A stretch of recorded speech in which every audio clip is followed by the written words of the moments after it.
The projector screen behind my mother-in-law flickered to life, bathing her stunned face in a pale blue light.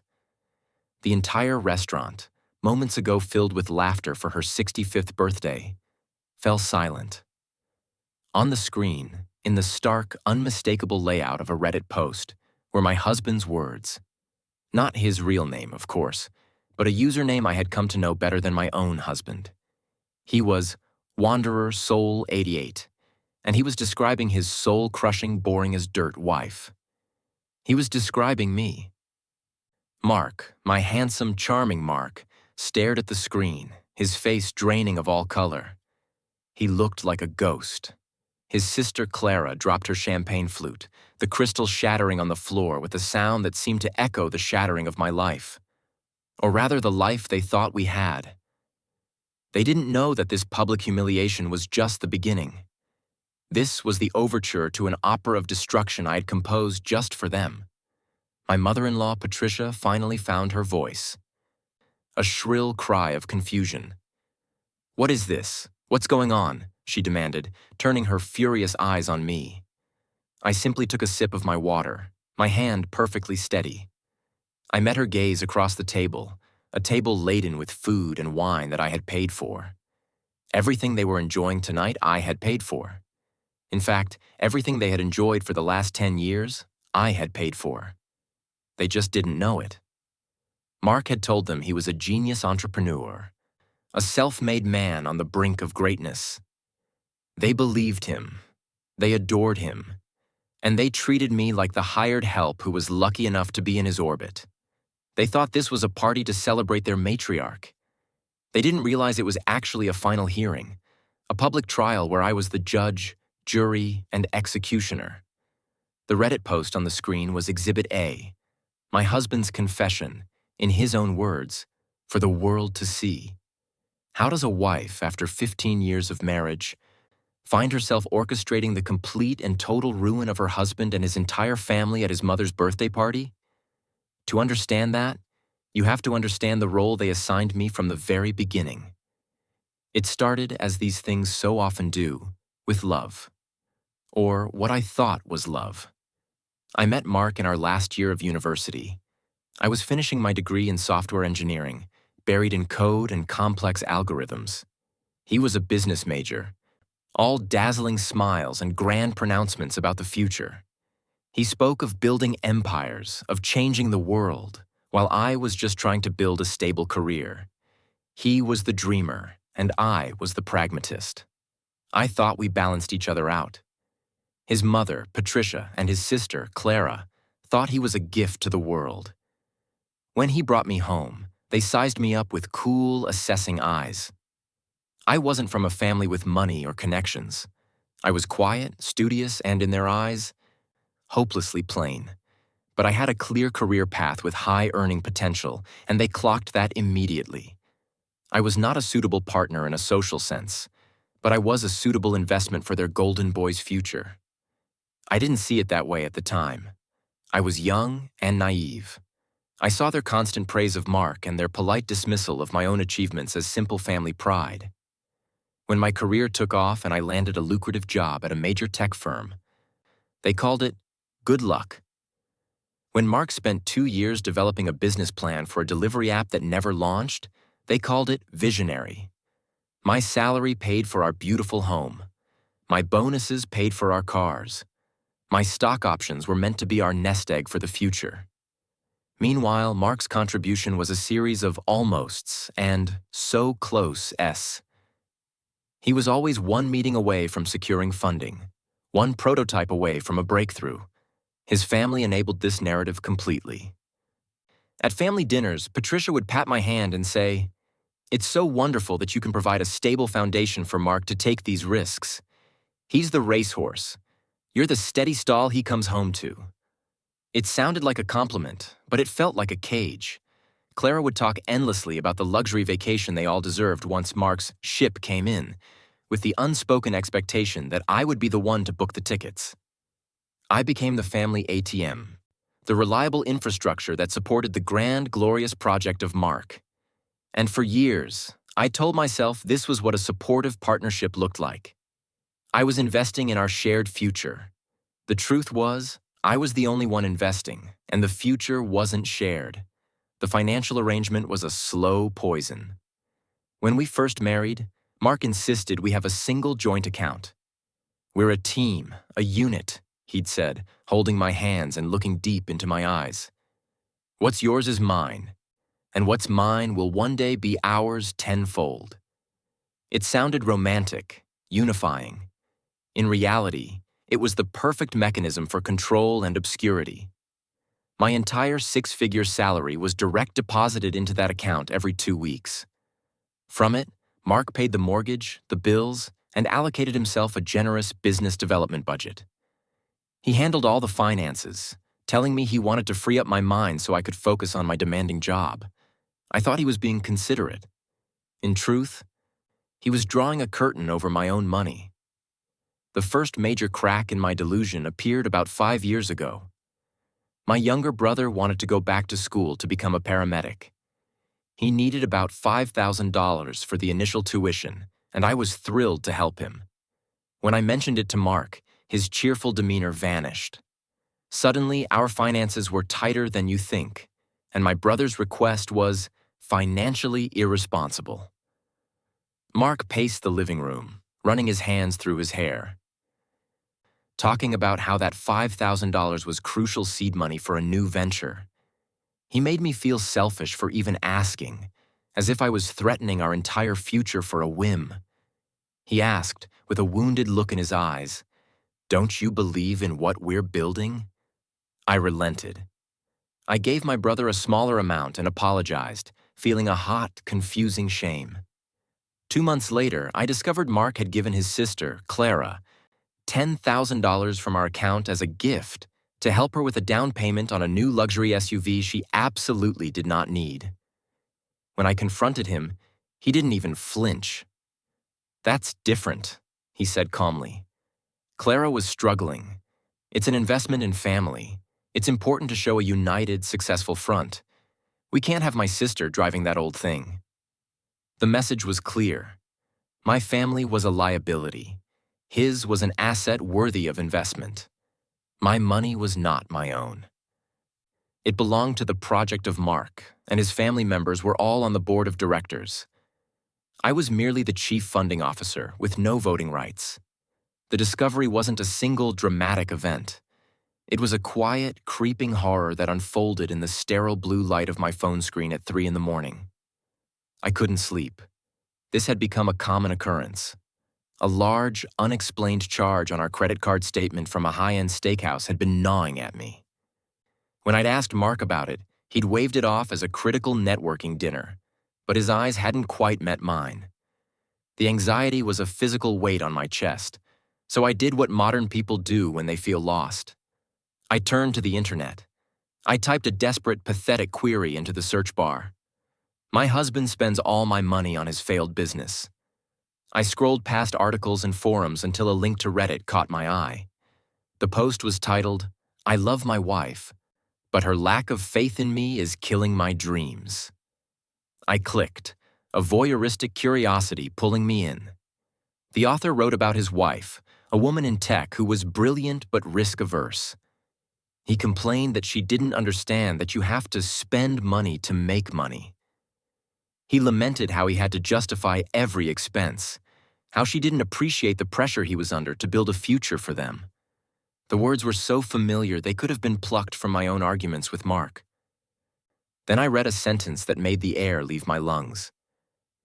"I recently had to help my sister out with a new car, and my wife acted like I'd stolen the money from an orphan. She just doesn't get family." My blood ran cold.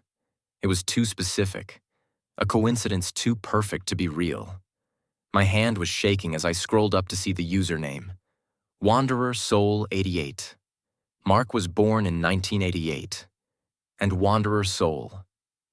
That was the nickname he'd given himself in college, the romantic artist, the man who couldn't be tied down by convention, the man I had fallen in love with. A wave of nausea washed over me. This wasn't a stranger. This was my husband. For a full minute, I just stared at the screen, my heart hammering against my ribs. Then, with a sense of dread that felt like stepping off a cliff, I clicked on his username to view his post history. I thought I knew what betrayal felt like. I was about to find out I didn't have a clue. I spent the rest of the night scrolling through 5 years of my husband's secret life. He was asleep beside me, breathing softly, completely oblivious as I watched the marriage I had dedicated my life to burn down in real time on a 6-inch screen. The posts were a tapestry of deceit, woven across a dozen different subreddits. In our relationships, he was the long-suffering husband. He wrote posts with titles like, "How do I tell my wife she's let herself go?"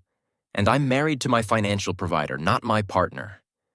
He described me in cruel, cutting detail. I wasn't a person. I was a caricature. I was the ball and chain, the passion killer, the human equivalent of a sensible sedan. He complained about the boring dinners I cooked, the practical gifts I bought him, the fact that I preferred reading a book to going out to loud bars on a Tuesday. Every quality he once claimed to love, my stability, my calm nature, my intelligence, was now twisted into a flaw, a reason for his deep unhappiness. Then I found his posts in Our Personal Finance. This was where the hurt began to morph into a cold, terrifying rage. Here, he wasn't a suffering poet. He was a bragging con artist. He detailed, with smug pride, how he had set up a separate bank account in his name only.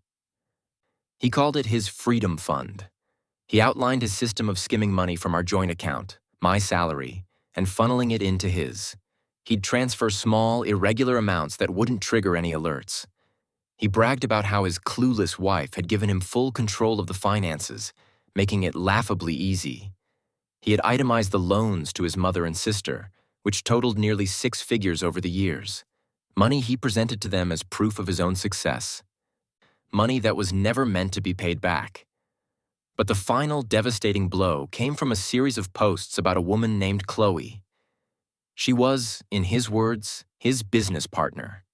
But it was clear she was much more. "Chloe gets me," he wrote. "She sees the wanderer in my soul, not just the provider." He wrote about their late-night brainstorming sessions that ended with expensive wine and shared secrets. He wrote about her laugh, her spontaneity, her belief in him. He was chronicling his affair, post by post, for an audience of anonymous strangers. The charge from the steakhouse wasn't just a networking dinner. It was a date. I lay there in the dark, the phone finally slipping from my numb fingers. The tears I expected didn't come.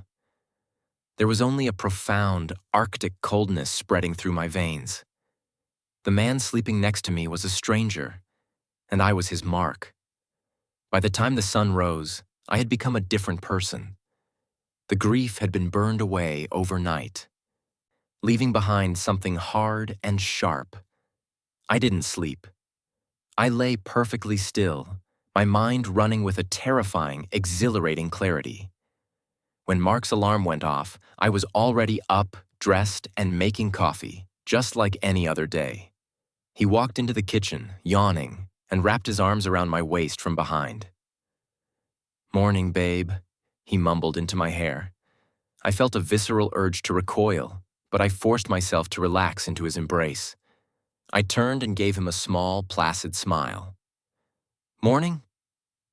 Big day today?" He lit up, his eyes shining with that familiar, phony ambition. "Huge. I'm meeting with a potential investor. This could be it, the one that takes us to the next level." He said us, but I heard me. He saw his reflection in my eyes and saw only the supportive, sensible wife he'd always known. He had no idea he was looking at the architect of his downfall. He couldn't see the ice behind my smile. His arrogance was my greatest asset. He had written the script of me being a clueless, boring doormat, and now I would play that part to perfection until the final act. The moment his car pulled out of the driveway, I went to work. I wasn't an engineer anymore. I was a forensic archivist. I went back to his Reddit profile, my hands moving with methodical precision. I screenshotted every post, every damning comment, every smug reply where he solicited advice on how to better deceive me. I created a new, secure email address and a cloud storage account under a name he would never recognize. I uploaded everything, organizing the files into meticulously labeled folders: financial, abuse, infidelity, familial collusion, defamation. It took hours. As I dragged and dropped the digital proof of my husband's contempt for me, I felt no pain. The woman who would have cried was gone. In her place was someone who understood that justice is not an emotion. It is a plan. I was building a case, a fortress of evidence so high and so strong that when the time came, he would have no defense, no escape, and nowhere to hide. He thought he was building his freedom fund. He had no idea he was actually funding my war chest. Screenshots were powerful, but they weren't enough. A skilled lawyer could argue that the Reddit posts were fiction, a form of creative writing by a bored husband, or that the account wasn't even his.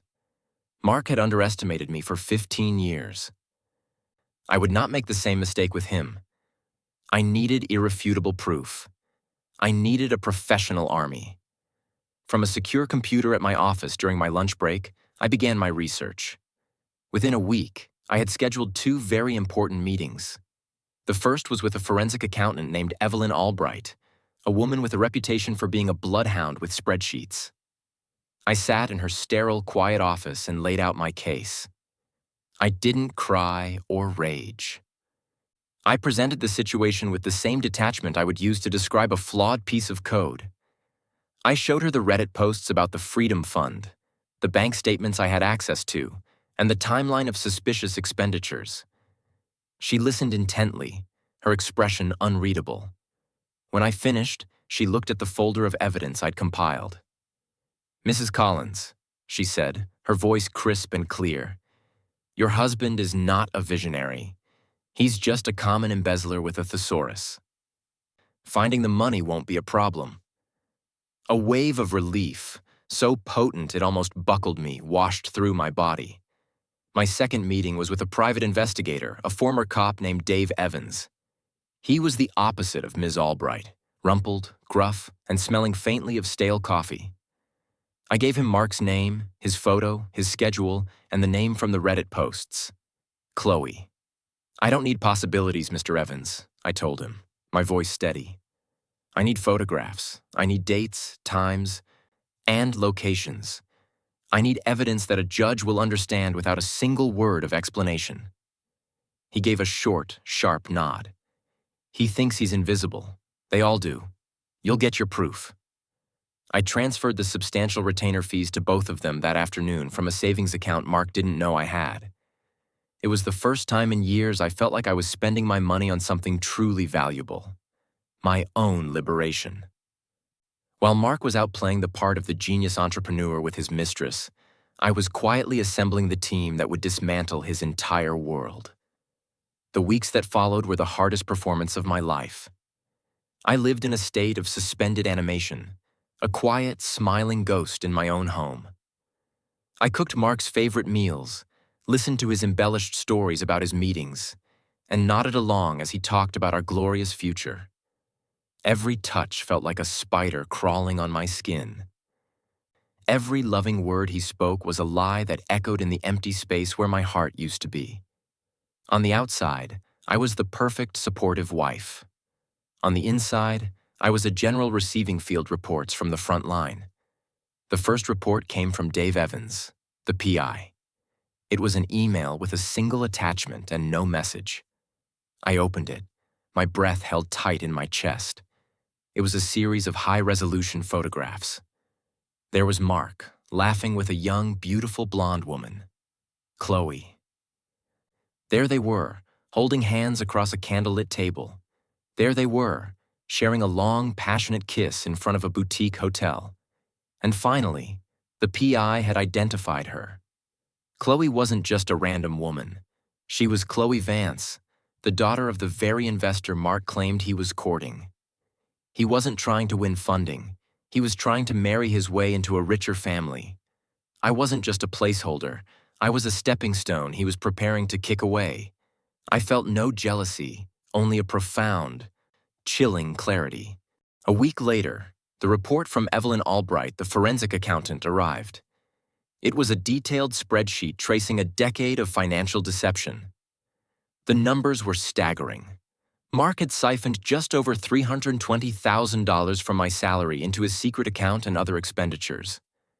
I saw the $10,000 car gift for Clara, the yearly 5-figure loans to his mother, the luxury vacations, the expensive dinners with Chloe, all categorized by him as business development. He hadn't just been stealing my money, he had been systematically liquidating my life's work to fund his fantasy. That night, his mother called. "Anna, dear," she began, her voice dripping with condescension. "About my 65th birthday next month. We'll need you to book the private banquet hall at the Grandview. Mark is so busy, it's best if you handle the details and the deposit." I smiled, my voice smooth as silk. "Of course, Patricia. Nothing is too good for your special day." And in that moment, the entire plan clicked into place. A fancy restaurant, a private room, all his sycophants and enablers gathered in one place to celebrate him. It was perfect. They were planning a party. I was planning a public execution. With the venue secured, my next stop was the office of the sharpest divorce attorney in the city. I sat across from her, a woman named Ms. Chen, and presented my 3 folders of evidence: the PI's report, the forensic accountant's analysis, and the complete annotated history of my husband's Reddit confessions. She read through everything in silence, her perfectly manicured nails tapping a soft rhythm on her desk. The only time her expression changed was when she reviewed the financial report. Her eyebrows shot up into her hairline. When she finally looked up at me, there was a glint in her eye that was not pity but admiration. "Mrs. Mina Collins," she said, closing the final folder. "This is not a case. This is a demolition. We will file for divorce on the morning of this party. We will file for dissipation of assets to recover every cent he stole. With this evidence, we won't just win. We will leave him with nothing but the shirt on his back, and frankly, I'd argue we have a claim on that too." The next few weeks were a blur of meticulous preparation.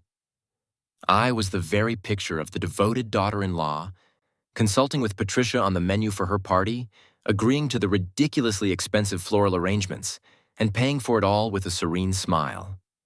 I booked the private room at the Grandview, and when the event coordinator asked if I needed any audio-visual equipment, I said yes. "A large screen and a projector, please. I'm putting together a surprise slideshow of memories for my mother-in-law." The lie came easily. I was becoming an excellent liar. Mark was blissful. He floated through the house, high on his own perceived success. The deal with Chloe's father was days away from closing, he'd tell me, patting my head condescendingly. "Just a little longer, babe. Then you can finally relax. I'll take care of everything." He saw my quiet compliance as proof of his control, of my faith in him. He had no idea that my silence was not submission. It was the quiet before a hurricane. The night before the party, I stood in front of my closet and pushed aside the sensible, boring clothes he so despised. I pulled out a dress I had bought but never had the courage to wear, a sheath of emerald green silk. It was the color of money and envy. It was the color of my new beginning. I was ready. We arrived at the Grandview together, a perfect portrait of a successful, happy couple. Mark, handsome in a tailored suit, shook hands and accepted compliments on his success. Patricia was radiant. The queen of her court, surrounded by family and friends who saw her as the matriarch of a dynasty on the rise. They all looked at me with that familiar, polite condescension, the quiet, sensible wife who was lucky to be there. I smiled at everyone, a placid sea of calm. None of them could see the leviathan of rage circling in the depths. After the main course, Mark tapped his glass for a toast. He praised his mother, then turned to me. "And to my beautiful, supportive wife," he said, raising his glass. "My rock, I couldn't do any of this without you." The room applauded. The irony was so thick I could taste it. Then it was my turn. The lights dimmed as I requested. I walked to the front of the room and took the microphone. The projector whirred to life. "I would also like to make a toast," I began, my voice echoing slightly in the silent room. "To my mother-in-law Patricia on her 65th birthday, and to my husband Mark, a man of many hidden talents." The first slide appeared on the screen. It wasn't a family photo. It was a screenshot of a Reddit post from Wanderer Soul 88. A collective gasp went through the room. "Mark is a wonderful writer," I continued, my voice as even as a frozen lake. "He has a secret online journal where he shares his deepest feelings. For instance, his feelings about me." I clicked to the next slide, a post describing his boring as dirt wife. I read his cruel words aloud. I clicked again. A post about his freedom fund. I clicked again. The spreadsheet from the forensic accountant with the grand total $320,000 circled in red. "He calls this business development," I explained calmly. "I call it theft." Mark was on his feet, his face ashen. "Turn it off. This is insane," he screamed. But I just clicked the remote again. The screen filled with high-resolution photos of him kissing Chloe Vance. His sister Clara shrieked. His mother stared, her mouth agape in horror. "And finally," I said, my voice cutting through the chaos, "a birthday gift for Patricia." I walked over to her and placed a crisp, leather-bound document in her shaking hands. It was an itemized invoice for every vacation, gift, and loan she and her children had taken from me over the last decade, including the cost of tonight's party. "My attorney has already filed for divorce. All assets are frozen. Your fantasy life, paid for by my real life's work, is over." I looked at Mark's shattered face one last time, feeling nothing but a vast, empty peace. I placed the microphone back on its stand, turned, and walked out of the room without looking back. I didn't stay to watch the fallout. I didn't need to. The explosion I had detonated was self-sustaining. My lawyer, Ms. Chen, handled everything with brutal efficiency. The divorce was finalized in record time. The evidence was so absolute, so damning, that Mark's lawyer advised him to settle on every single one of my terms. The court ordered the full restitution of the $320,000 he had stolen. With his secret funds seized and his access to my money cut off, he was left with nothing but hundreds of thousands of dollars in debt to me, a ruined reputation, and a court judgment that would follow him for the rest of his life. Chloe and her investor father dropped him the instant the news became public. A man with no money and no prospects was of no use to them. His family's downfall was just as swift. The invoice I gave Patricia was, of course, a symbolic gesture, but its effect was devastating.